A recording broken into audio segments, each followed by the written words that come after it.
What is up, YouTube? So I've been asked a few times since my last one, and since the deck is actually going to be coming up here pretty quick, to go ahead and do a BT8 deck profile over Mastemon, but people have been wanting to see a more budget version because my last version was definitely not budget friendly at all. When it came down to the fact of the matter, it was very not three Lucemon scatter or the fall down mode, three or one of the Lucemon regular. I mean, you had so many different things that made the deck not budget, but that's why the deck actually really is going to be like top tier. It comes down to the fact of the matter that if you want to play the budget version, it's going to be great. Like the version I've put here together is honestly going to be really consistent. To give you guys a little bit of a fact, but when it comes down to it, the version that is not budget is definitely going to be the more consistent version and going to be the better version overall. Just because the cards are expensive for a reason. They're very playable, they're very consistent, they're very strong. So the non-budget version is definitely going to be the stronger version, but this version is definitely going to be playable. So let's go ahead and jump in. We're going to be playing 4 of BT3's Digimon. We all know him, he's so good.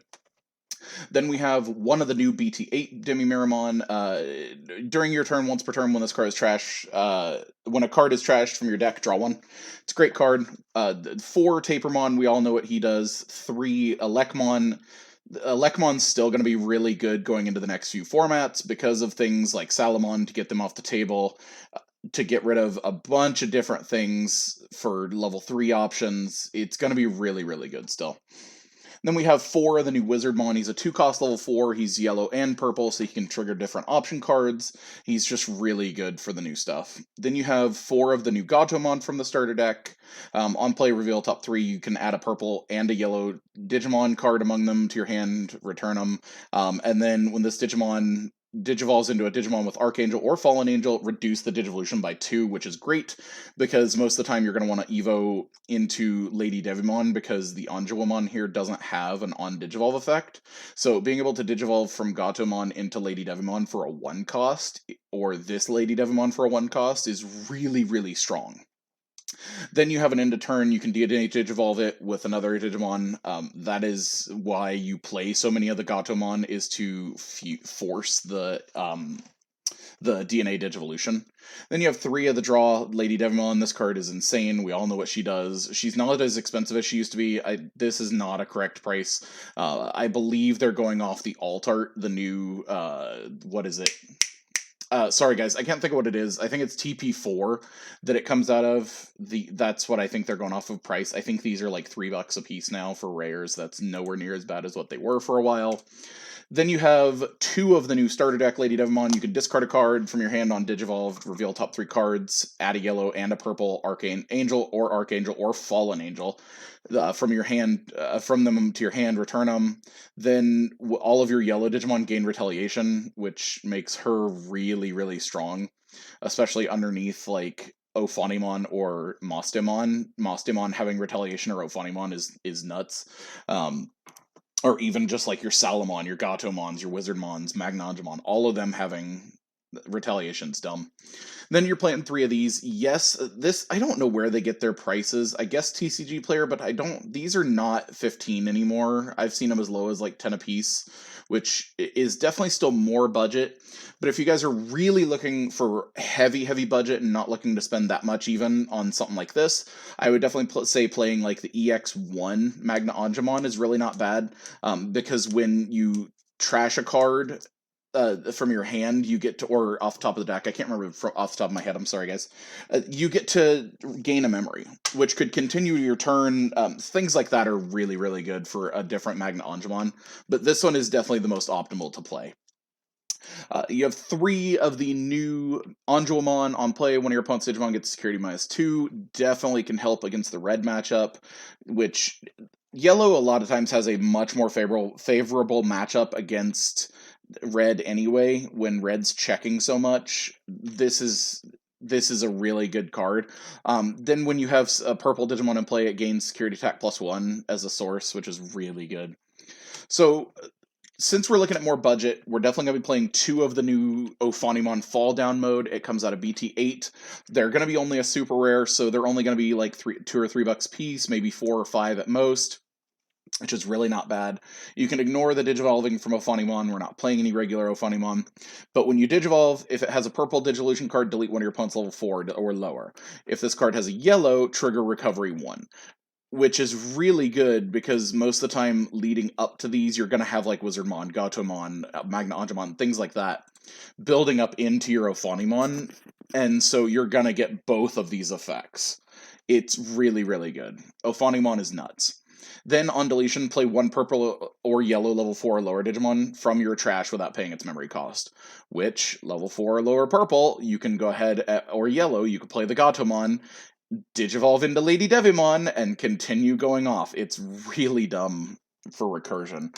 Then we have the new Mastemon. You DNA Digivolve a purple level 5 and a yellow level 5, which is going to kick off like these Gatomons. Here is what you're really looking for. It's really, really good. And then when Digivolving, place a yellow or purple card from your trash, top of your security, face down. Then if this Digimon DNA Digivolved, you may look at your security stack, play a level 5 or lower in it without paying its memory, then shuffle your security stack. So at that point, you can easily free play your MagnaAngemons, your Angemons. This is where you were playing like Lucimons, but since we're playing the more budget version, most of the time you're going to be playing things like your Lady Devimon here, your MagnaAngemon, or your Angemon. So that way you've got more and more recursion. Then, all turns, when you play another Digimon by an effect, delete one of your opponent's Digimon with a level less than or equal to the played Digimon. So when you do this, using her effect, play these, you get to delete a level 5 or lower for free. Real dumb. Mastemon controls boards so well. She's so aggressive. 2 Jax Raid. I think since we're still playing all the purple, if we're looking at all the budget, this is going to be really, really good for the deck. 3 purple memory boost. Card is still insane, especially with all the purple we play and like everything other than your MagnaAngemon, Angemon, and Salamon. Everything is purple/yellow. So, just really good. 3 Chaos Degrade. Place one of your opponent's Digimon at the top or bottom of their security stack face down. If you did, trash the top card of your opponent's security stack. This gets around so many card effects where it cannot be destroyed by card effects or cannot have their DP reduced by card effects. This card can out Alphamons and things like that, where it's been evolved from the Doru Greymon, where it can't be deleted or anything for that turn. This gets around that so easily just because you're removing it from the field. You're not deleting it, you're not doing anything like that, and then you're just trashing the top card of your opponent's security stack. It's so good. And then if it's in your security, you may place one of your opponent's Digimon at the top or bottom of their security stack. Again, even though you're giving them back a security, you're removing a huge problem from the table. Then we have 2 Maddie Sheeta just to return things like your options like Jax Raid, Purple Memory Boost, or even your Tapermon, Elecmon, especially your Lady Devimons to continue. The biggest one I would say is after getting deleted, where like Ophanimon or your Mastemon are going to be going away and getting their effects. Getting them back and immediately being able to DNA Digivolve again is really dumb.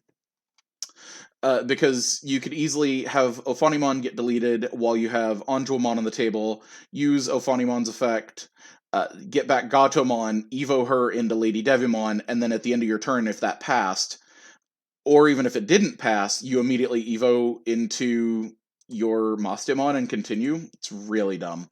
Then we're going to play 4 of the TK. I still think TK is the absolute best yellow tamer in the entire game. TK, because you get the free look at your security and the recovery as long as you take a yellow. It's really good. It's so good just for the fact of the recovery, and you even yourself out even getting that extra card, and he's your memory setter. So that's honestly the profile, guys. Let me know what you guys think down below. What different changes you personally might make to the deck for a budget version. This guy, remember that, guys. If you guys are giving positive criticism, it is budget for this version. Don't recommend Lucimons. Don't recommend Zwart defeats. That is why I took those out, because Work Defeats are still 50 and $60. Lucemon Fallen mode are still like 30s, and so the regular Lucemon level 3s are like 40s. So we're trying to stay as budget as we can while still maintaining as much consistency as we can. So let me know what you guys think down below, and I will catch you guys later. Peace, guys.